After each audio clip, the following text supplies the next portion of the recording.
I didn't read as much as I have in the past, but I enjoyed most of what I read this quarter.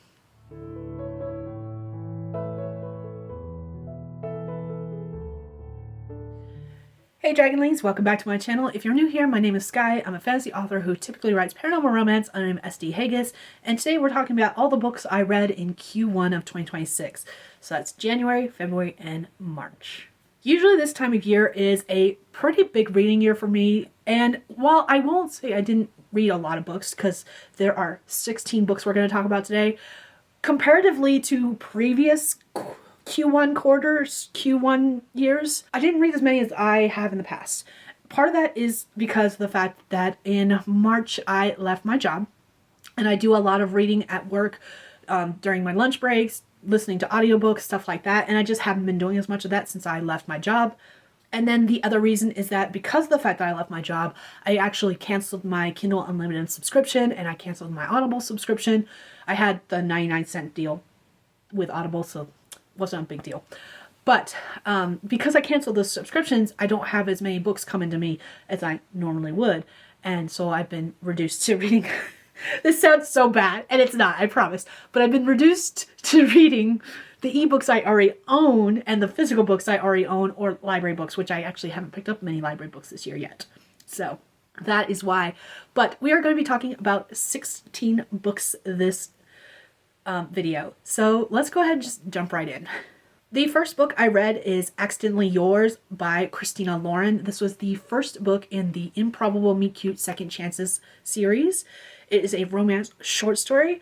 A woman crashes a meeting when she sent the wrong Zoom link for an interview and starts a flirtatious back and forth with a man closer than he appears.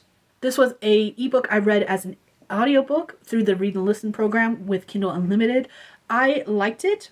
I am not a huge fan of workplace romances when there's different power dynamics, and the relationship she starts, this flirtatious relationship she starts, is with her boss. So I wasn't a huge fan of that, but otherwise I did like the story. The second book was Time Will Tell by Hannah Bonham Young. This is the second book in the Improbable Meet Cute Second Chances series. It's a romance short story. A young woman starts an email exchange with a professor after she digs up a time capsule her grandmother buried with his many years prior. This was another ebook I read as an audiobook through the Read and Listen program. Again, I liked it.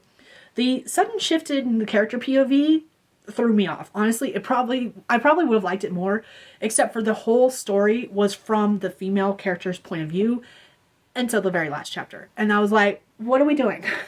What are we doing? And otherwise, I probably would have loved it. But that really did throw me off. The third book I read was Second Act Romance by Julie Soto. This is the third book in the Improbable Meet Cute Second Chances series. This again, it's a romance short story. After food poisoning takes out the lead of a play, a local TV star jumps in to save the day and rekindles a romance with a woman he met once many years prior. This was another ebook I read as an audiobook through the Read and Listen program, and again, I liked it. This is actually one I would have loved to have read with alternating POVs. We follow the female protagonist throughout the entire story, which, don't get me wrong, I actually usually love that. But the man was such a dynamic character in the fact that he was just so there. I don't know how else to describe his personality other than the fact that it's a big movie star, and he had eyes for her, like he locked in. And I was just like, I would love to see this from his point of view. I would love to know his point of view when he sees this woman that he met one time many years ago, and now he finds her again. And it turns out he's been searching for her. I love that. It would have been cool to see his POV. But we did something I usually do prefer, actually, with romances. We follow one POV. So I'm not mad, but I just think it would have been so cool to get his POV as well. The fourth book I read, again, was the fourth book in the Improbable Meet Cute series. This is A Play for Love by Trelini. I'm going to butcher this name. I'm sorry, Pucci. I think it's Pucci. This is a romance short story. Many years ago, star-crossed teens shared a single kiss during their college final of Romeo and Juliet, but fate brings them back together in Shakespearean fashion on Valentine's Day. This was another ebook I read as an audiobook through the Read and Listen program, and I loved it. No notes. I just, this one was the best story of this series by far so far. The next book I read was Death to Valentine's Day by Catherine Cowles. This is the 5th book in the Improbable Meet Cute series, or Improbable Meet Cute Second Chances series. Not to be confused with the Improbable Meet Cute series. This is 2 different series. I read that series last year. This year I'm reading this one. Anyways, again, romance short story. During a masquerade ball, a woman accidentally kisses her ex's older brother and finds herself trapped in a mansion with both of them after she finds a woman murdered. This was another ebook I read as an audiobook through the Read and Listen program, and I love it. I did not expect the twist that came at the end. It was good. It made me a little sad. But I did love that twist. I was not expecting it. I was just like, holy shit, did not see that coming. Loved it. Next, I read Valentine's Sleigh by Nevessa Allen. This is the 6th and final story in the Improbable Meet Cute Second Chances series. Cannot talk. This was another romance short story. A gravedigger's night takes a strange turn when he finds his crush buried alive in a fresh grave and has to figure out who killed her and why. This was another ebook I read as an audiobook through the Read and Listen program, and I loved it. It was so much fun. Next, I read The 12-Week Year for Writers by A. Trevor Thrall, Brian P. Moran, and Michael Lennington. This was a writing productivity nonfiction book. This is a nonfiction book that focuses on planning strategies that fit a year into 12 months, geared towards writers. I read it as an ebook, and I don't rate nonfiction, so no rating for this. I read this one as part of the craft symposium that I've been doing of late, and there is a video in the description linked to our craft symposium discussion about this. Next, I read Writing Short Romance for Pleasure and Profit by Sadie B. King. This was another writing nonfiction book that focuses on writing romance short stories that you love to write that will also earn you a profit. This is a book I read as a physical book. Again, I don't rate nonfiction books. I was going to do this for a craft symposium in February. I had to cancel for personal reasons, and I have yet to do a craft symposium for it. It is coming. Once it is complete, I will have that linked in the description, but as of filming this, I haven't done it yet. Hopefully by the time this video actually comes out, because I am bulk filming, I will have one to add to the description, but until I do, it will be blank. But once I do, you'll find it in the description. So feel free to check it out, and once I have filmed that, it'll be there. Next, I read Nimona by N.D. Stevenson. This is a YA fantasy graphic novel. A young shapeshifter with a penchant for villainy pairs up with a villain with a vendetta to take down the organization that failed him. I read this as a physical book, and I love it just as much as the movie. I read this after doing a book haul for my books that I purchased in 2025, or books that I obtained in 2025, and almost immediately after finishing filming that, I was like, I'm just gonna read this, and so I did. I was like, I wonder how much is similar to the movie, because I absolutely adore the movie, and so I was like, let me just read it and find out. And I read it, and I loved it. It was just as good as the movie. There were some things that were different between the two, but love it all the same. Next, I read Freaking Romance by Snail Lords. This is the first volume in the Freaking Romance series. This is a fantasy romance graphic novel. Two strangers in different dimensions share the same apartment and can interact with each other at different random times. This was a physical book, and I adore it. I need to get the next volume. I have read this series before. It was originally a webtoon on the site Webtoon, and then they started publishing it as physical copies, and I've read the whole thing before. Love it. Volume 1 was beautiful. I love the artwork. I love the story. It's fantastic. Highly recommend if you haven't read it. And again, this was a book I filmed for my 2025 book haul, and I was like, let me just read it. It's a graphic novel. It won't take me that long. And I blazed through it. Loved it again. Absolutely adore the story. Yes. Next, I read At Any Price by Brenna Audrey. This is the first book in the Gaming the System series. This is a new adult romance novel. A gaming blogger decides to sell her virginity to pay off debts and college tuition, and matches with the creator of one of her favorite games. I read this as an ebook, and I liked it. This is actually a reread for me. I didn't remember reading it, and that's mostly because the cover has changed.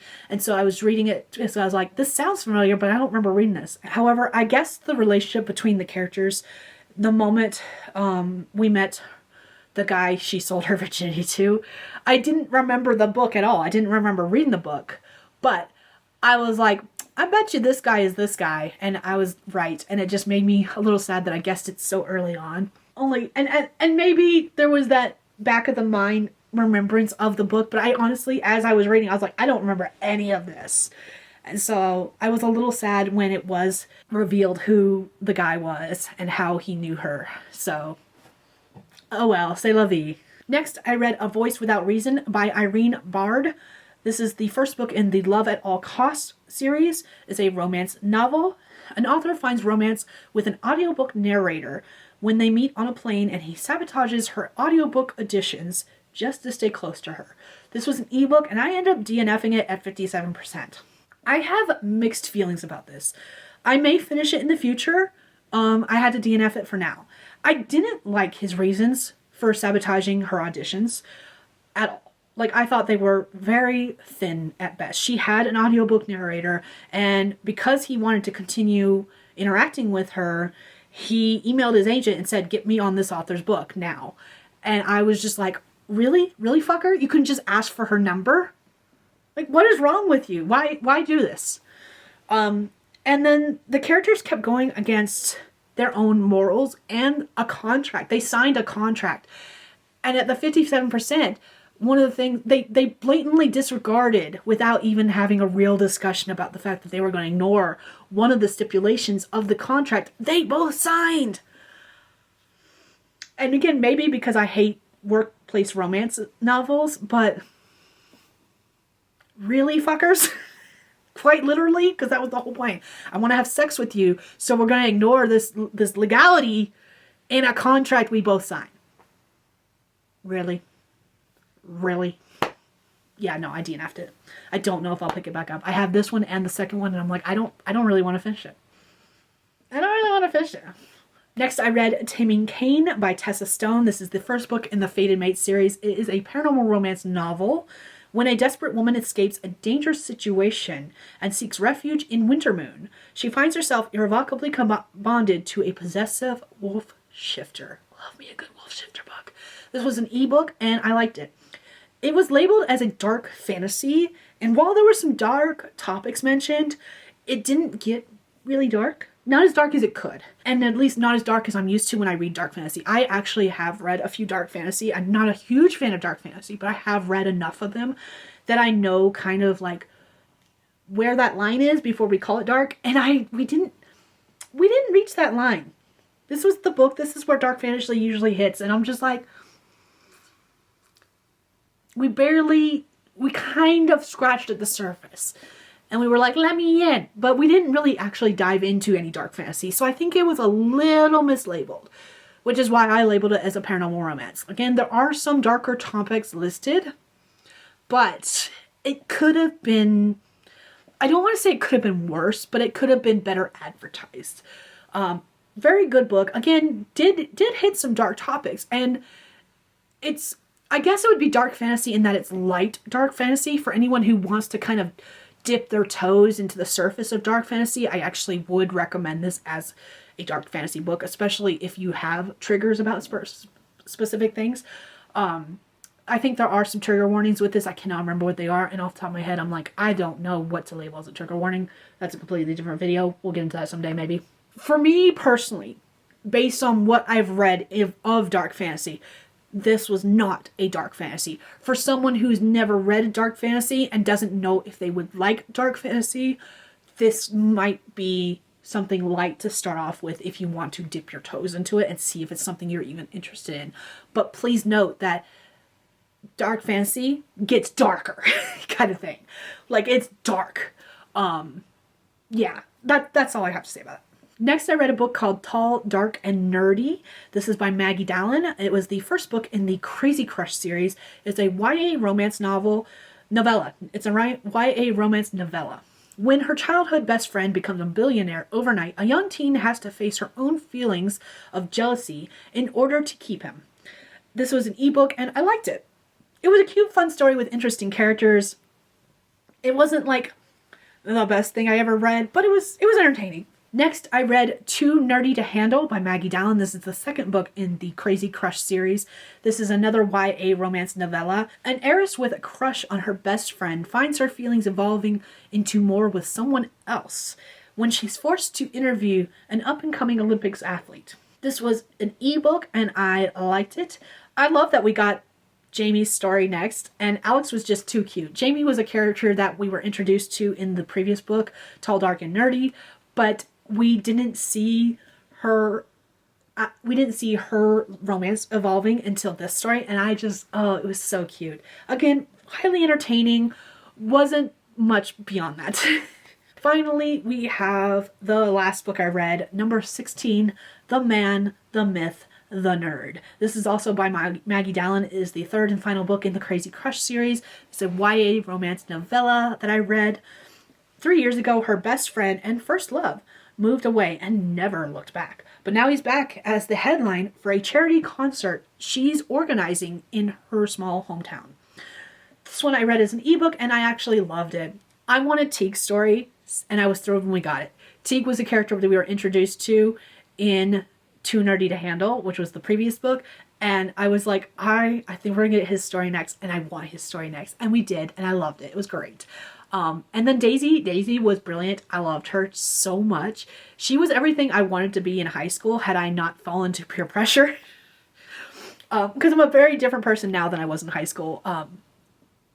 But Daisy was everything I wish I could have been. She was so cool in the way that she had a bubbly personality, the way that she was like taking care of her family, and she was still putting everyone else before her, but also with the fact that she was organizing all these events. She was doing so much for her community, and I just thought that was amazing. I just loved her so much, and because of that, I really liked this book, or really loved this book. So I actually made a mistake. I left off 5 books that in my mind, for some reason, I thought I read last year, but when I was looking back at the data, they were the first ones I read this year. So I have 5 more books to add to this list, bringing my total of books read in Q1 from 16 to 21. And so I'm going to go ahead and just jump right into those. The first of which is A Christmas Truce by Emma Bennett. This was a romance novella.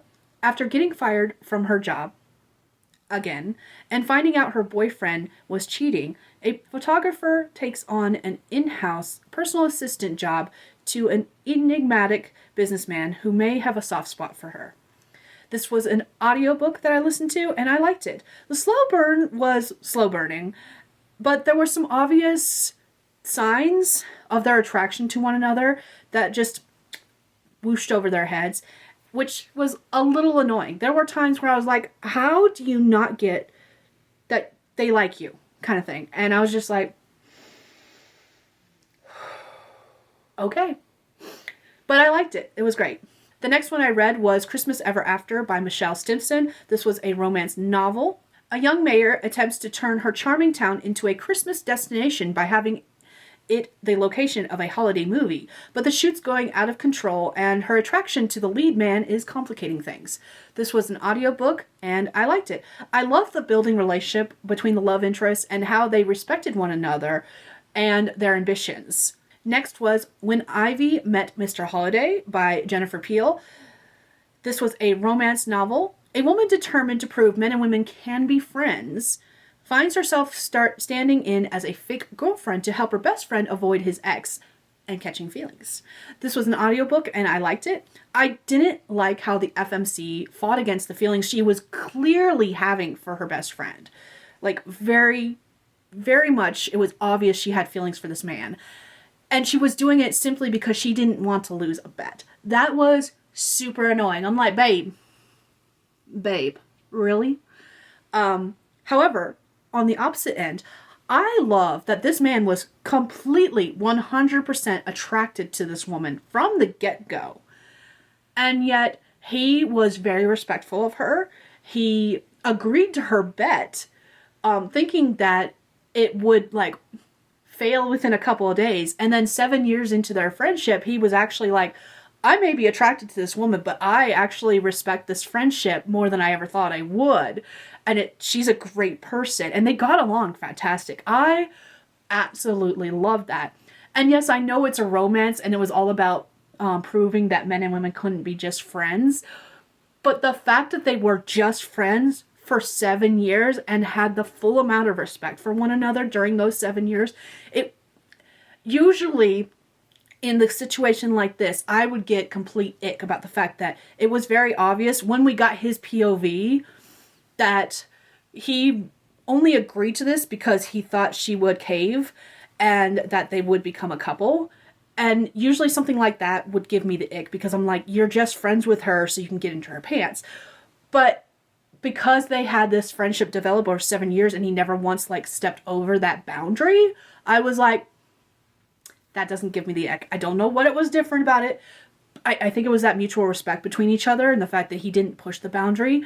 And it never felt like he was just waiting to get in her pants and realize that she did have feelings for him.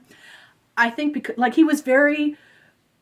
he had settled into the idea that she probably would never like him kind of thing.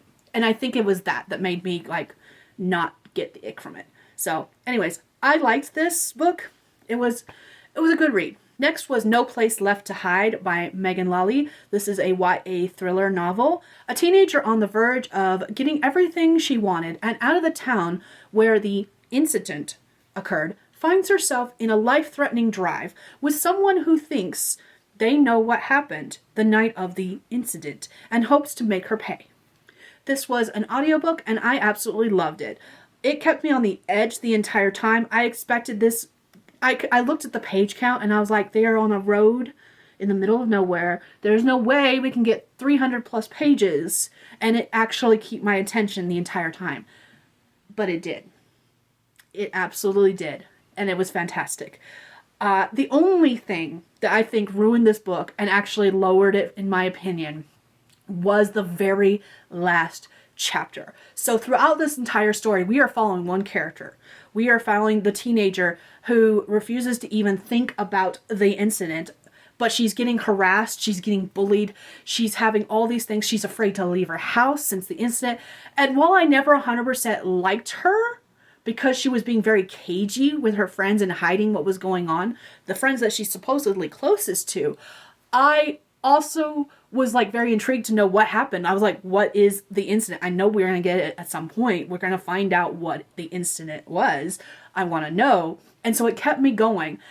However, after everything went down, after it was revealed what actually happened, the last chapter was a group text message between the supposed good guys who were trying to make her reveal what happened the night of the incident. And I think it for me, it lost impact. I would have rather have had that chapter from the main character, Brooke. I would have rather have had that chapter from her POV than to have that text message group. Because honestly, I was on their side. I was on their side until that group text message, and I realized what kind of good guys they were. No, absolutely not. Ruined the entire ending for me. If I ever reread this, I will skip that chapter and pretend it doesn't exist, because I felt the ending from Brooke's POV was spectacular, and that just ruined it. And then the last one is Marian Bright by Debbie Macomber. This was a romance novel. A temp in the crosshairs of her by-the-books boss finds relief with a mysterious stranger online when her mom and brother set up an online dating profile using her dog's picture. I read this one as an audiobook and I liked it. It was super cute and I loved the relationship between the main characters and how it built up. It was beautiful. So there you go. Those are all the books I read in the first 3 months of 2026. If you've made it this far in the video, feel free to leave me some kind of nerd emoji. I think there's one with a nerd face where it's got like glasses or something. Leave me that emoji. Anyways, that is all I have for you guys today. My final question before I leave out of here is, what's your favorite book that you've read this year so far? Let me know down in the comments and I will see you all in my next video. Bye, Dragonlings.